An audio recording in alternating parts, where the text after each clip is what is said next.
नमस्कार, आवाज समाचार देख रहे हैं आप। आपके साथ मैं हूं स्मिता रिशाल। वक्त हो गया है 5 बजे की तमाम अहम और बड़ी खबरों का, जिस पर करेंगे नजर। लेकिन उससे पहले नजर इस वक्त की हेडलाइंस पर। 22 साल की मेहनत के बाद देश में बना पहला लाइट कॉम्बैक्ट हेलीकॉप्टर प्रचंड वायुसेना में शामिल। रक्षा मंत्री राजनाथ सिंह ने भरी उड़ान। कांग्रेस में खड़गे और थरूर के बीच मुकाबला। थरूर ने दी ओपन डिबेट की चुनौती तो खड़गे बोले बीजेपी आरएसएस से करे डिबेट। राजस्थान के सीएम पर सस्पेंस बरकरार। बाजार में हफ्ते की खराब शुरुआत। सेंसेक्स 600 तो निफ्टी 200 पॉइंट से ज्यादा गिरा। बैंक निफ्टी में रही 600 अंकों की गिरावट। मेटल, एफएमसीजी, ऑटो पर सबसे ज्यादा मार। भारतीय स्पेस में ईरान की फ्लाइट में बम की सूचना से मचा हड़कंप। सुखोई विमान ने एस्कॉर्ट कर छोड़ा सीमा के बाहर। 2 घंटे तक अटकी रही सांसें। भदोही में दुर्गा पंडाल में लगी आग से अब तक 5 की मौत। 64 लोग भी लड़ रहे हैं जिंदगी की जंग। आज सीएम योगी कर सकते हैं भदोही का दौरा। स्वीडन के स्वांते पाबो को 2022 का चिकित्सा का नोबेल पुरस्कार। विलुप्त होमिनिन्स के जीनोम और मानव जाति की उत्पत्ति पर की गई खोज के लिए मिला ये सम्मान। और बुलेटिन की शुरुआत करेंगे भारतीय वायुसेना में आज जो लाइट कॉम्बैक्ट हेलीकॉप्टर को शामिल किया गया है उससे। दरअसल रक्षा मंत्री राजनाथ सिंह ने राजस्थान के जोधपुर में कार्यक्रम के दौरान प्रचंड नाम के इस लाइट कॉम्बैक्ट हेलीकॉप्टर को वायुसेना को सौंपा। इस दौरान खुद राजनाथ सिंह ने जोधपुर एयरबेस पर इस लड़ाकू हेलीकॉप्टर प्रचंड से उड़ान भरी। तो वहीं इस मौके पर इस हेलीकॉप्टर के प्रेरण का समारोह भी रखा गया, जिसको धर्म प्रार्थना भी कहा गया, जिसमें इंडियन एयरफोर्स प्रमुख air chief marshal V R Chaudhary भी मौजूद रहे। आपको बता दें कि भारतीय वायुसेना को प्रचंड के रूप में स्वदेशी ताकत मिली है। भारतीय वायुसेना में युद्ध कौशल को बढ़ावा देने के लिए देश में विकसित इस हल्के लड़ाकू हेलीकॉप्टर को ये पहले जत्थे को शामिल किया गया है। पहले जत्थे में भारतीय वायुसेना को 10 हेलीकॉप्टर्स मिले हैं। तो वहीं इस मौके पर रक्षा मंत्री राजनाथ सिंह ने कहा कि प्रचंड इस शब्द को परिभाषित करने की जरूरत नहीं है। यह कारगिल से लेकर कन्याकुमारी तक किसी भी टेरेन में फ्लाई कर सकता है, कहीं भी फ्लाई कर सकता है। रात को भी फ्लाई कर सकता है, दिन में भी फ्लाई कर सकता है, वर्षा हो रही हो तब भी यह फ्लाई कर सकता है। और साथ ही साथ अपने टारगेट को अटैक करने की भी क्षमता इस लाइट कॉम्बैट हेलीकॉप्टर में है। यह दुनिया के जितने भी इस प्रकार के हेलीकॉप्टर्स हैं उनमें एक बेहतरीन यह लाइट कॉम्बैट हेलीकॉप्टर है। जैसा हमारे प्रधानमंत्री मोदी जी का संकल्प था कि यहाँ पर इंडिजिनस सारे प्लेटफार्म्स, वेपन्स और यह हेलीकॉप्टर्स और प्लेन्स बनने चाहिए, तो उनके इसी मंशा के अनुरूप, हमारे प्रधानमंत्री की मंशा के अनुरूप ही यह लाइट कॉम्बैट हेलीकॉप्टर, जो कि पूरी तरह से इंडिजिनस है, वह बना है। और अब बात करते हैं मार्केट की। कारोबारी हफ्ते के पहले दिन बाजार में बिकवाली रही। फार्मा को छोड़कर सभी सेक्टर इंडेक्स में आज गिरावट देखी गई। सेंसेक्स 638 पॉइंट गिरकर 56,779 पर बंद हुआ। तो वहीं निफ्टी 207 पॉइंट गिरकर 16,887 पर बंद हुआ। मार्केट का हाल समझते हैं सुमित से। सुमित, बताएं क्या कुछ रहे मार्केट्स के आज हाईलाइट्स। देखिए, तो वीक ग्लोबल क्यूज के दम पर आज हफ्ते के पहले कारोबारी सत्र में भारतीय बाजारों में प्रेशर आता हुआ दिखाई पड़ा। तो अंतर्राष्ट्रीय बाजारों के संकेत कमजोर, उसी की तर्ज पे भारतीय बाजारों की शुरुआत कमजोर और फिर धीरे धीरे मार्केट्स ने एक वोलेटाइल सेशन के बीच सेकंड हाफ तक आते आते तेज बिकवाली आते हुए दिखाई पड़ी। तो तेज बिकवाली का प्रेशर रहा। आज प्रेशर रहा बैंक्स के अंदर, मिड कैप के अंदर, स्मॉल कैप के अंदर। कुछ हद तक रिस्पाइट था फार्मा में या कुछ हद तक रिस्पाइट था आईटी में, लेकिन मेजरली बाकी सभी सेक्टर जो थे वो प्रेशर के साथ ही आज कामकाज करते हुए दिखाई पड़ रहे थे। और ग्लोबल वीक संकेतों के बीच और डोमेस्टिक फ्रंट पर भी न्यूज फ्लो के बीच कई सारे स्टॉक्स के अंदर आज प्रेशर बनता हुआ दिखाई पड़ा। तो अलग अलग सेक्टर, अलग अलग मिड कैप, स्मॉल कैप, जहां पर लास्ट आवर तक आते आते तेज बिकवाली बनते हुए दिखाई पड़ी। जी, और सुमित, आपसे सेक्टर्स को लेकर भी समझना चाहेंगे आज किन सेक्टर्स में तेजी और कहां थोड़ी मंदी देखी गई। देखिए, आज फार्मा स्टार रहे, जहां पर कुछ हद तक खरीदारी बनते हुए दिखाई पड़ी। तो निफ्टी के टॉप गेनर्स में भी आपको फार्मास के नाम शुमार दिखाई पड़ेंगे। ओएनजीसी न्यूज फ्लो के दम पे जहां पर खरीदारी देखने को मिल रही थी। इसके अलावा डॉक्टर रेड्डीज, सिप्ला, बीपीसीएल, ये कुछ ऐसे नाम जहां पर खरीदारी रही। तो 2 फार्मा कंपनियां जो कि निफ्टी में आज तेजी दिखा रहे थे। निफ्टी के गिरने वाले शेयरों में अदानी इंटरप्राइजेस, जहां पर आज काफी प्रेशर था, और साथ अदानी पोर्ट, इनफैक्ट अदानी समूह के शेयरों में आज तेज बिकवाली थी।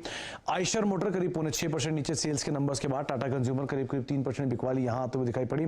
मिड कैप गेनर गेनर्स में Lupin, Varun beverages, Aurobindo pharma और जायडस लाइफ, यानी 4 में से 3 नाम जो थे वो फार्मा स्पेस के थे जहां पे खरीदारी बनते हुए दिखाई पड़ी। मिड कैप लूजर्स में डॉक्टर लाल पैथ लैब और अदानी विल्मर, आदित्य बिरला फैशन और यू स्मॉल फाइनेंस बैंक, जहां पर करीब 4 से लेकर 5% तक का फॉल आता हुआ दिखाई पड़ा। F&O गेनर्स में भी आज लुपिन, जायडस, ऑरोबिंदो और ONGC, यानी 4 में से 3 नाम फार्मा के यहां भी रहे। लेकिन F&O लूजर्स में आपको नाम दिखाई पड़ेगा अदानी एंटरप्राइजेस का, साथ साथ इंडिया सीमेंट का, डॉक्टर लाल पैथ लैब का और आयशर मोटर, यानी मेजर प्रॉफिट टेकिंग यहां पर आते हुए दिखाई पड़ी। आज प्रेशर था मेटल में, जिसमें वेल्सपन, अदानी, हिंडाल्को, ये 3 नाम थे जहां प्रेशर बनता हुआ दिखाई पड़ा। और FMCG में आज Colgate, Tata consumer, Dabur, Godrej consumer, ये कुछ ऐसे नाम जहां पर दबाव बनता हुआ दिखाई पड़ा। तो ओवरऑल आज फार्मा के लिए बेहतर दिन और अदानी समूह के शेयरों में आज भारी भारी बिकवाली आते हुए दिखाई पड़ी। जी, बहुत शुक्रिया तमाम मार्केट अपडेट के लिए आपका सुमित। और MK ग्लोबल फाइनेंशियल के कृष्ण कुमार का कहना है कि अच्छे घरेलू फंडामेंटल्स में भारत को फायदा होगा। वहीं कृष्ण कुमार के अनुसार ग्लोबल संकेतों से भारत पर खास असर नहीं होगा क्योंकि सरकार की इकोनॉमी इस समय अच्छी स्थिति में है। मुझे लग रहा है कि FPI की सेलिंग रहेगी, वॉलेटिलिटी रहेगी, पर अपने डोमेस्टिक फंडामेंटल्स बहुत स्ट्रांग है। जैसे कि RBI ने भी कहा कि ये साल 7% GDP ग्रोथ रहेगा। तो मुझे बताइए कि वर्ल्ड में कितनी ऐसी कंट्रीज है, इतनी साइज की कंट्रीज है जिनकी इतनी स्ट्रांग GDP ग्रोथ है। अपने जो फिस्कल पॉलिसीज है, मॉनेटरी पॉलिसीज है, उन्होंने काफी लास्ट 2-3 साल में बहुत सही तरीके से काम किया, उसका बेनिफिट आपको मिल रहा है। तो मुझे लग रहा है कि ओवरसीज न्यूज पढ़िए जरूर, बट उस पर ज्यादा पैनिक मत कीजिए। और शॉर्ट टर्म में तो ऑब्वियसली आपको फ्लोज पे ध्यान रखना पड़ेगा। जी हाँ, तो बाजार के मूड के बाद अब बात कांग्रेस की करेंगे। कांग्रेस में अब अध्यक्ष पद के लिए मल्लिकार्जुन खड़गे और शशि थरूर के बीच मुकाबला होगा, लेकिन 17 अक्टूबर को वोटिंग से पहले दोनों नेताओं के बीच खींचतान बढ़ गई है। थरूर ने खड़गे को ओपन डिबेट करने की चुनौती दी। थरूर ने खड़गे पर तंज कसते हुए कहा कि उनके जैसे नेता कांग्रेस में बदलाव नहीं ला सकते। खड़गे भी पीछे नहीं रहे। उन्होंने कहा कि थरूर को बीजेपी और RSS से डिबेट करनी चाहिए। ये चुनाव होगी पार्टी के, मैं सिर्फ ये कहूँगा कि इसमें ना कोई दुश्मनी है, ना ये कोई युद्ध है या कोई जंग है। हम दोनों शत्रु नहीं हैं, हम दोनों सहयोगी हैं पार्टी के अंदर। लेकिन हम चाहते हैं कि एक साथ हमारे संकल्प पार्टी के कार्यकर्ताओं के सामने रख के कि आप लोग के समर्थन हम मांगे। किसी ने पूछा कि कांग्रेस पार्टी का टॉप 3 नेताओं के नाम बोलिए गांधी परिवार के अलावा, तो हर व्यक्ति के लिस्ट पे खड़गे साहब का नाम होगा। तो इस किस्म के नेता नेचुरली मैं कह रहा हूँ कि वो बदलाव नहीं ले आएगा, क्योंकि अगर बदलाव ले आना चाहता था तो उसका पूरा हक है भी करने के लिए। वो इसी सिस्टम को आगे ले जाने के लिए वो नेचुरली तैयार होगा। अगर डिबेट करना है, हम दोनों मिलके उन दोनों के खिलाफ करो, उन दोनों के विचारधारा के खिलाफ, RSS और BJP उनके खिलाफ। मैं डिबेट करूंगा, तुम भी डिबेट, इससे कोई फायदा नहीं। ना देश का फायदा है इसमें, ना पार्टी के लिए कुछ। लड़ना है हमारे आइडियोलॉजी को, जो हमारे आइडियोलॉजी के खिलाफ जो है काम कर रहे हैं, उनसे लड़ना है। तो हम दोनों मिलके उनसे लड़ेंगे। हम एक ही घर के लोग हैं, घर अच्छा रख लेंगे। इस तरह से हमको आगे बढ़ना है। जी हाँ, तो गुजरात की अब बात वो इसलिए क्योंकि गुजरात में विधानसभा चुनाव नजदीक है और इससे पहले गुजरात चुनाव का पहला ओपिनियन पोल सामने आ गया है। गुजरात में क्या है पब्लिक का मूड, आज आवाज अड्डा में इसी पर करेंगे बड़ी चर्चा शाम 7:57 पर।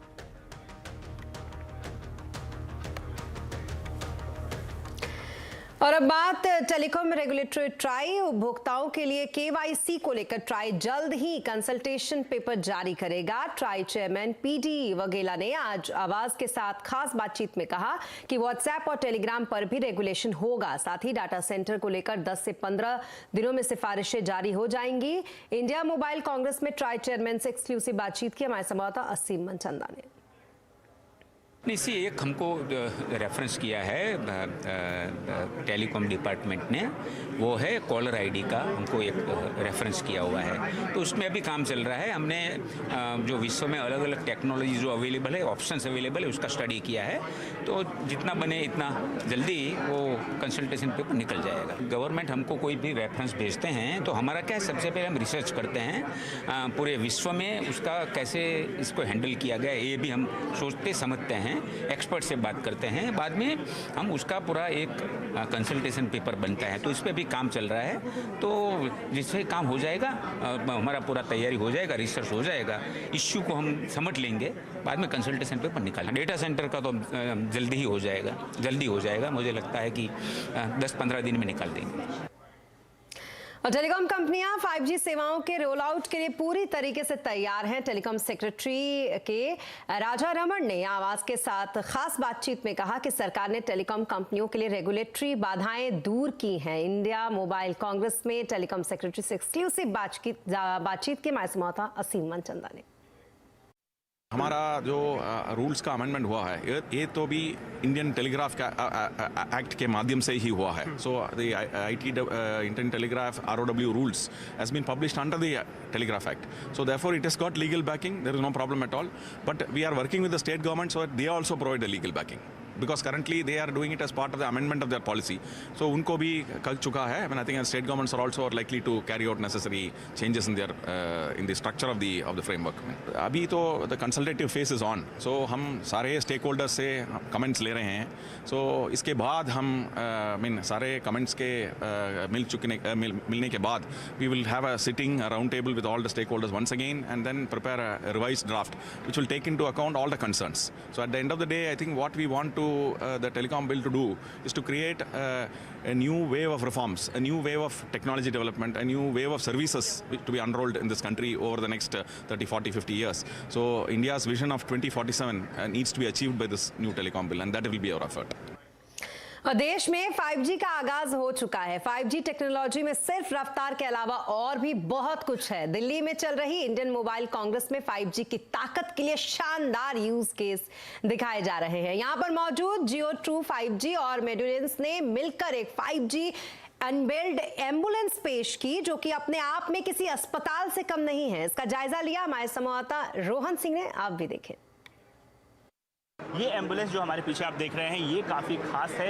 ये जियो ट्रू 5G और मेडुलेंस के बीच का एक पायलट प्रोडक्ट है जिसको ये लॉन्च करने की तैयारी कर रहे हैं। और इसकी खासियत ये है कि ये आम एम्बुलेंस की सारी सुविधाएं तो यहाँ पे हैं, लेकिन खास बात ये है कि ये 5G कनेक्टेड। और उसका फ़ायदा क्या होगा कि जब पेशेंट यहाँ पे किसी क्रिटिकल स्थिति में है तो उस वक्त डॉक्टर से वहाँ सीधे कंसल्ट कर सकता है। और वो जो एक समय होता है किसी एक्सीडेंट के बाद या किसी इमरजेंसी के दौरान, उस समय पेशेंट को बचाने में काफ़ी मदद कर सकता है 5G टेक्नोलॉजी। उसके जो वाइटल्स हैं, उसके जो पैरामीटर्स हैं, वो बिल्कुल डॉक्टर के पास रहेंगे। और डॉक्टर जबकि वो एम्बुलेंस में है पेशेंट, उस वक्त भी ये डॉक्टर जो है उसको मॉनिटर कर सकते हैं और उसकी मदद कर सकते हैं। अब हम आपको एम्बुलेंस के अंदर लेकर जाके देखते हैं और देखते हैं कि यहाँ पर क्या खास है इस टेक्नोलॉजी में। और ये हम एम्बुलेंस के अंदर आ चुके हैं। 5G कैसे मदद करेगा किसी पेशेंट की जान बचाने में? सर 5G इसके अंदर सर कैसे मदद करेगा? जो रियल लाइफ सेविंग डेटा होता है from your ECG, SpO2, blood pressure, temperature, heart rate, वो सीधा डेटा डायरेक्टली रिले होता है remotely to any emergency command centre. Not only that sir, जो आपका वेंटिलेटर डेटा भी है वो भी डायरेक्टली हम 72 पोर्ट्स के साथ कंपैटिबल है। So we don't ask the ambulance to be upgraded in terms of equipments. हम वो सारी इक्विपमेंट्स के साथ कंपैटिबल होते हैं और उनको हम स्मार्ट एम्बुलेंस में कन्वर्ट कर सकते हैं। तो जैसा कि ये बता रहे हैं यहाँ पे कि ये देखिए, ये जो सारे मशीनें हैं यहाँ पे, ये पैरामीटर्स को मॉनिटर कर रही हैं। यहाँ पे जो ये उनके जो वेंटिलेटर है उसकी क्या स्थिति है ये मॉनिटर कर रही है। और सबसे खास बात, यहाँ पे एक बहुत ही हाई रेजोल्यूशन कैमरा है।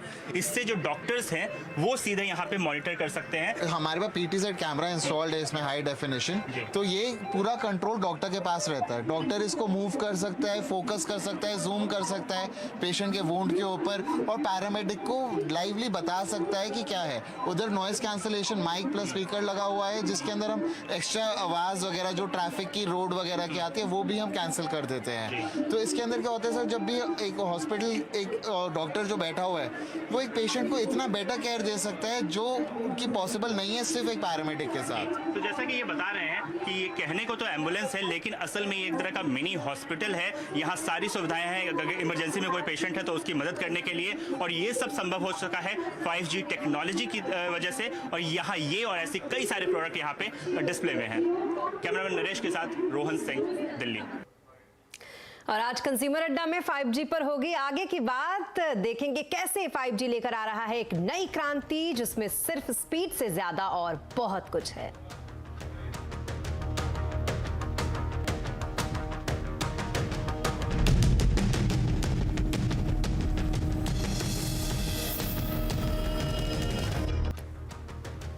ब्रेक के बाद एक बार फिर आपका स्वागत है। और अब बात ईरान के तेहरान से, जहां पर चीन की तरफ जाने वाले विमान में बम होने की खबर से खलबली मच गई। ईरान से आने वाले प्लेन भारत की एयर स्पेस में होकर गुजर रहा था। पीटीआई के मुताबिक दिल्ली ATS यानी कि एयर ट्रैफिक कंट्रोल टावर को विमान में बम होने की सूचना लाहौर ATS से मिली थी, जिसके बाद एयरफोर्स के फाइटर जेट सुरक्षा के लिए तैनात किए गए। जेट्स ने इसे एस्कॉर्ट करते हुए भारतीय सीमा से बाहर छोड़ दिया। विमान महान एयरलाइन का था जो कि चीन के ग्वांजगू जा रहा था। हालांकि ईरानी एजेंसियों ने विमान में बम होने की बात से इनकार कर दिया है। विमान अब इंडियन एयर स्पेस से बाहर है। और अब बात करेंगे गृह मंत्री अमित शाह की, जो आज जम्मू के 3 दिन के दौरे पर हैं। शाह के दौरे को देखते हुए जम्मू में हाई अलर्ट है। शाह वैष्णो देवी मंदिर जाएंगे, जहां वो दर्शन के साथ साथ कई विकास कार्यों की आधारशिला भी रखेंगे। शाह का श्रीनगर, बारामूला और राजौरी जाने का भी कार्यक्रम है। यहां पर वो कई प्रतिनिधि मंडलों से मिलेंगे। शाह के साथ उपराज्यपाल मनोज सिन्हा और कई वरिष्ठ अधिकारी भी मौजूद रहेंगे। और अब बात करेंगे नोबेल पुरस्कारों की। चिकित्सा के क्षेत्र में स्वाते पाबो को नोबेल पुरस्कार से नवाजा गया। एक्सटिंक्ट होमिनिन और मानव विकास के जीनोम से संबंधित उनकी खोज के लिए उन्हें नोबेल प्राइज से सम्मानित किया गया। 20 अप्रैल 1955 को जन्मे स्वाते पाबो स्वीडन के रहने वाले हैं। उनका स्पेशलाइजेशन इवोल्यूशनरी जेनेटिक्स में है। उन्होंने निएंडरथालर जीनोम जैसे बड़े पैमाने पर इस पर उन्होंने काम किया है। और आने वाले दिनों में हो सकता है कि आपका टाटा मोटर्स की ईवी लेने के लिए ईवी शोरूम में जाना हो। दरअसल CNBC आवाज के साथ एक्सक्लूसिव बातचीत में कंपनी के MD शैलेश चंद्रा ने कहा कि मांग बढ़ने के साथ साथ आने वाले दिनों में ईवी बेचने के लिए अलग से शोरूम बनाना पड़ सकता है। ये एक समय आएगा जिन सिटीज में काफी ज्यादा ईवी की बिक्री होना चालू हो जाएगी, जैसे हम महाराष्ट्र में देखते हैं, जैसे NCR रीजन में देखते हैं, साउथ के कुछ स्टेट्स में देखते हैं। उसमें अगर इतना वॉल्यूम हो जाए कि एक सिंगल डीलर इलेक्ट्रिक व्हीकल के सेल के बूते पर प्रॉफिटेबल बिजनेस चला सकता है तो हम लोग ज़रूर करेंगे। क्योंकि देखिए, हम लोग आइस साइड में भी अपने पोर्टफोलियो को एक्सपेंड कर रहे हैं, ईवी में भी हम लोग 10 बोल रहे हैं लाएंगे। तो अगर इन व्हीकल्स को दोनों तरफ जस्टिस देना है तो हमें शोरूम्स को एक स्टेज पर आकर सेपरेट करना होगा। बट ये धीरे धीरे अलग अलग सिटीज में हम लोग प्रोग्रेसिवली करेंगे। और अब बात करेंगे उत्तर प्रदेश की, जहां कल भदोही में दुर्गा पंडाल में पूजा के दौरान आग लग गई, जिसमें झुलसकर 5 लोगों की मौत हो गई और 60 से ज्यादा लोग इसमें घायल हो गए। घायलों को भदोही के CHC अस्पताल और निजी अस्पताल में भर्ती कराया गया है। इस हादसे के बाद आयोजन समिति के अध्यक्ष पर केस दर्ज कराया गया है। तो वहीं CM योगी आदित्यनाथ ने संज्ञान लेते हुए दुर्घटना में घायल लोगों का इलाज कराए जाने के निर्देश भी दिए। और यूपी के पूर्व मुख्यमंत्री मुलायम सिंह यादव की तबीयत बिगड़ने के बाद उन्हें गुरुग्राम के मेदांता हॉस्पिटल में ICU में भर्ती कराया गया। बताया जा रहा है कि मुलायम सिंह की हालत नाजुक बनी हुई है। प्रधानमंत्री मोदी ने अखिलेश यादव को फोन करके मुलायम सिंह की तबीयत के बारे में जानकारी ली। PM ने अखिलेश यादव को हर संभव मदद का भरोसा भी दिया। इसके अलावा रक्षा मंत्री राजनाथ सिंह ने भी अखिलेश यादव से बात करके उनके पिता का हालचाल जाना। फिलहाल मुलायम सिंह यादव की हालत स्थिर बनी हुई है। और इसी के साथ इस बुलेटिन में फिलहाल इतना ही, लेकिन खबरों पर लगातार अपडेट के लिए आप बने रहे CNBC आवाज के साथ। नमस्कार।